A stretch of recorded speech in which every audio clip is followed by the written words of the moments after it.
Welcome to the Athena Wellness Podcast, the show that invites you to take a seat around the community fire and listen to stories that inspire.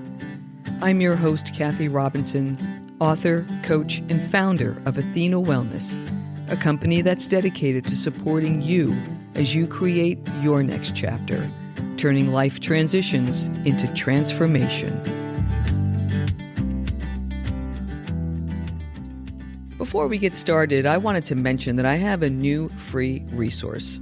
It's a short guide titled 5 Questions to Explore a Soulful Second Chapter, and it's perfect if you're thinking of leaving your professional career and considering what's next.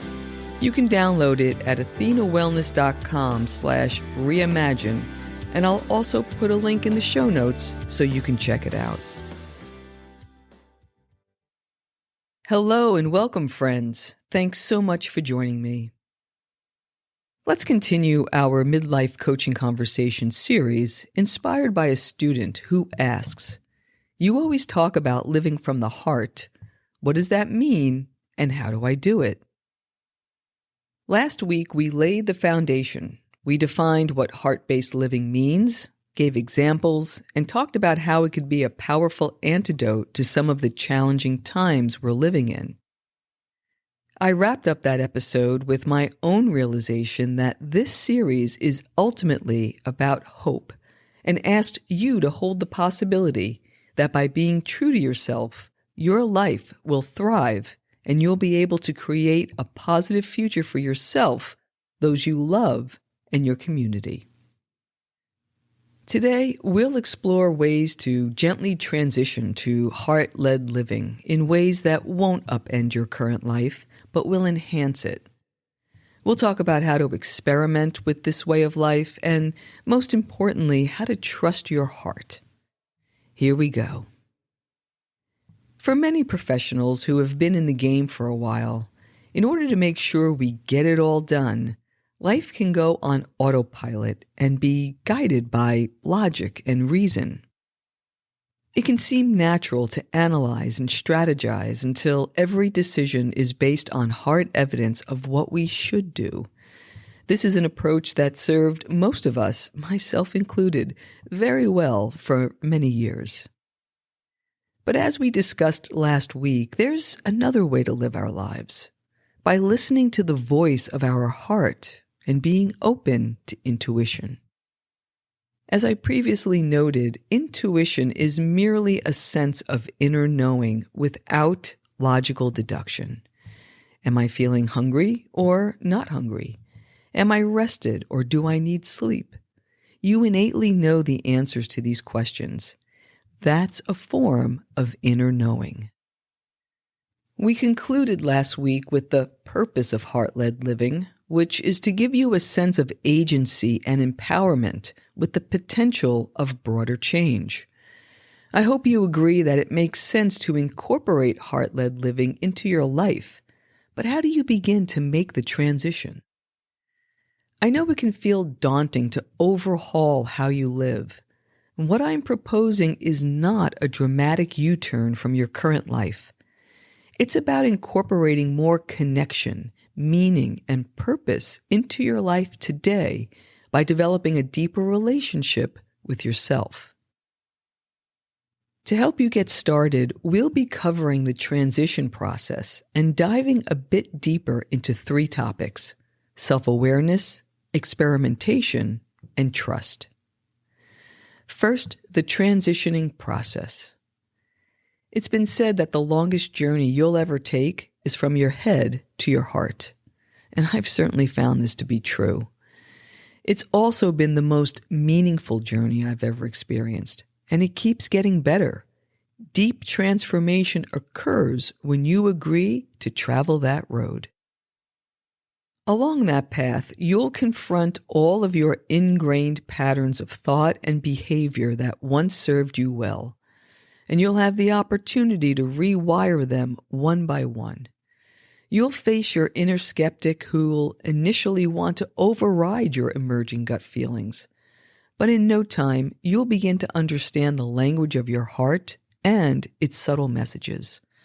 And you'll learn to balance what the head knows and the heart feels, considering both and finding the right ratio that works for you.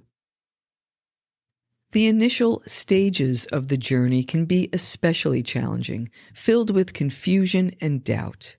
Stepping out of your well-worn analytical comfort zone can make you feel fearful and resistant to change. You may find yourself questioning all of your choices and defaulting to your established ways of making decisions. But if you continue to work with your inner guidance and align your actions with your heart-based values, you'll start to live more authentically.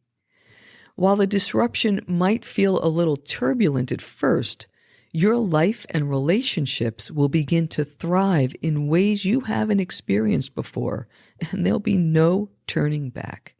You won't want to. Your desire will be to continue on your heart-led journey. That's the high-level overview of the transition journey. Now let's get a little more practical and take a look at other topics I mentioned: self-awareness, experimentation, and trust. First, self-awareness. A standard definition of self-awareness is the ability to step back and observe your thoughts, feelings, emotions, and bodily sensations without judgment. This in itself is a lifelong practice.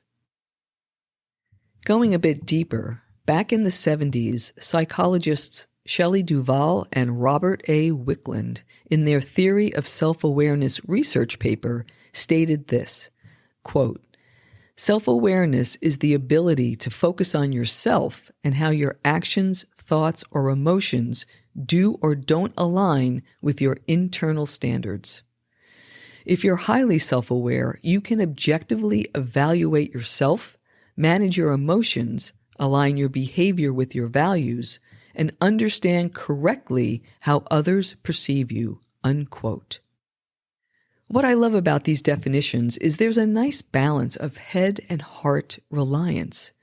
While there's an objective evaluation of yourself using your head, there's also an alignment with internal standards and values using your heart. That said, here's how self-awareness plays an important role in the head-to-heart journey and how it can show up in your life. 1. You have a better understanding of your inner world, including your emotional triggers, and when you're defaulting to autopilot habits or decision-making. 2. You have clarity on what you value and what's important to you. 3. You learn to identify thoughts and emotions that can take you out of the present moment, and instead you pause and choose the best way to handle the situation.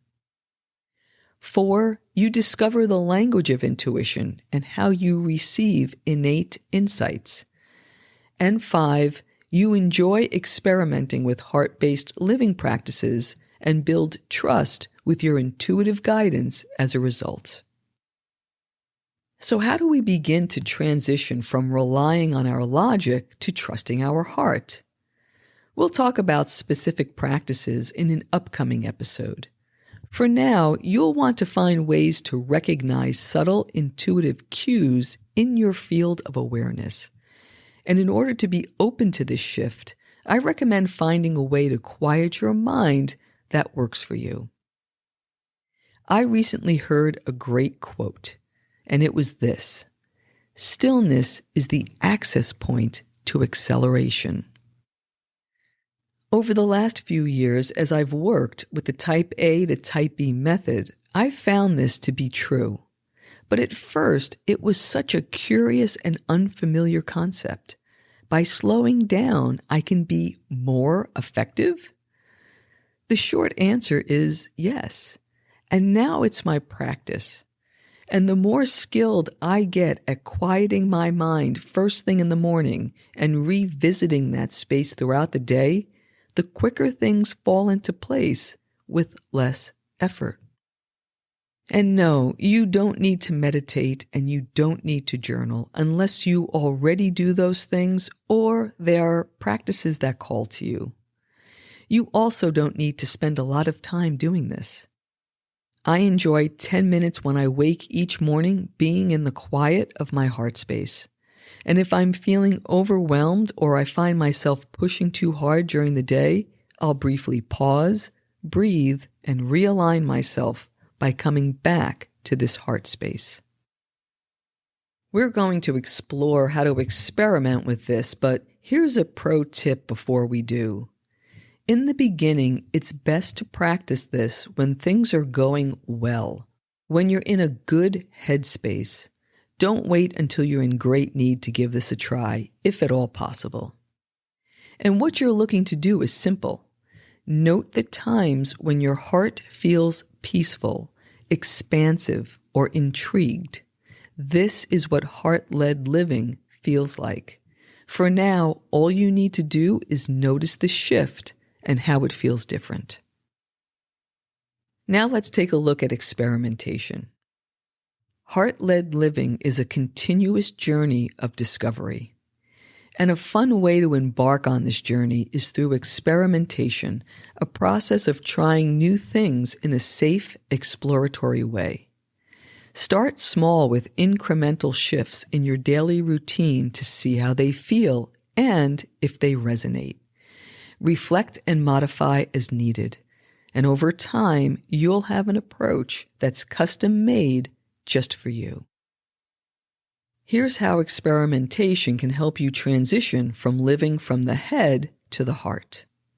1. Learn by doing. The heart learns through experience.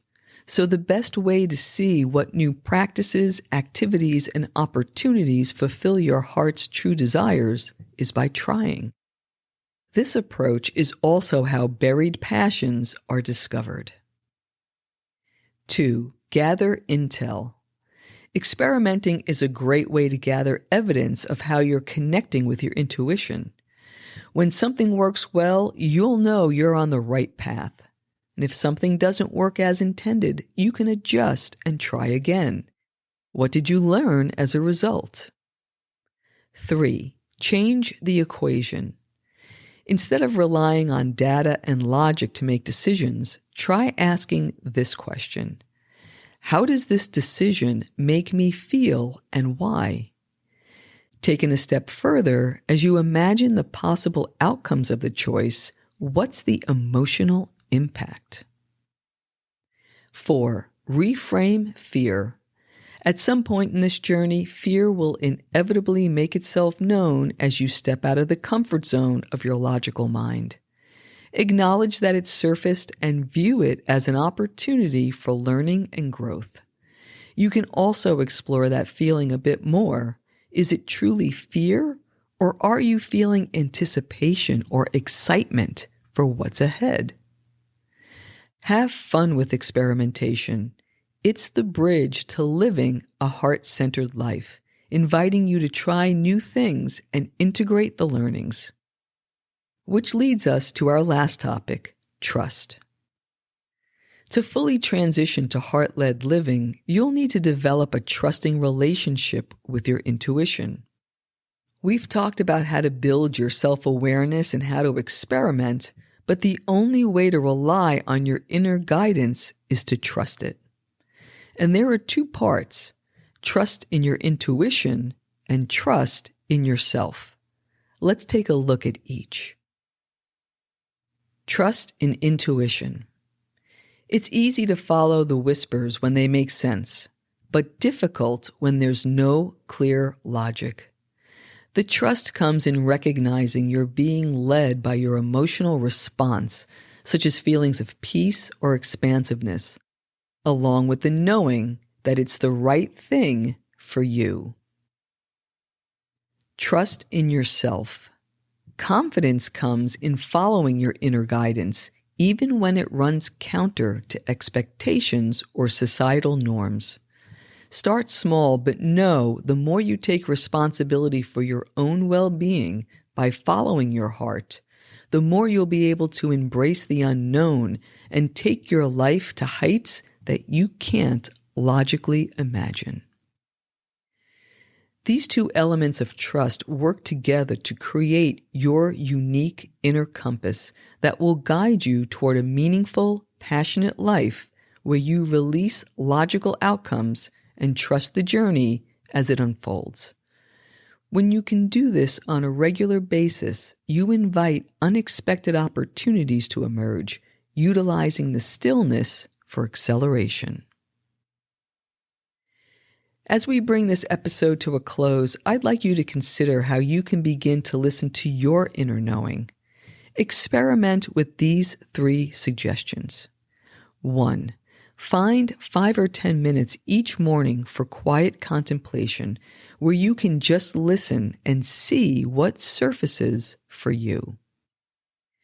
2. When facing a decision, connect with your heart space and see how the various outcomes would feel.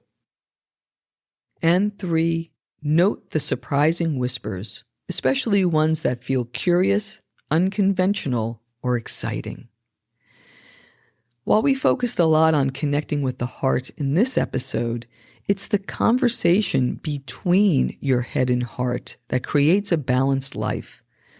Working with your self-awareness, experimenting, and trusting will ensure that conversation is healthy and supportive, and your journey unfolds at the right pace for you. I'll leave you today with the words attributed to Steve Jobs. Quote, "Have the courage to follow your heart and intuition. They somehow already know what you truly want to become. Everything else is secondary." Unquote. Enjoy the experimentation and let me know how it goes. You can always reach me at hello@athenawellness.com. Have an amazing day, and I'll meet you right back here next week for part 3 of this series on heart-led living. Thank you so much for joining me today. I know there are many ways you can spend your time. Thank you for choosing to spend it with me. Until our paths cross again, be kind to yourself and show your warrior spirit some love. If you know anyone who could benefit from today's episode, please pass it on. And many thanks for supporting the show by subscribing and leaving a review. It means a lot, and it helps others find their way to our circle. If you'd like to access the show notes, have a question you'd like addressed on a future episode, or would like a transcript of this episode, visit www.athenawellness.com/podcast. Until next time, be well.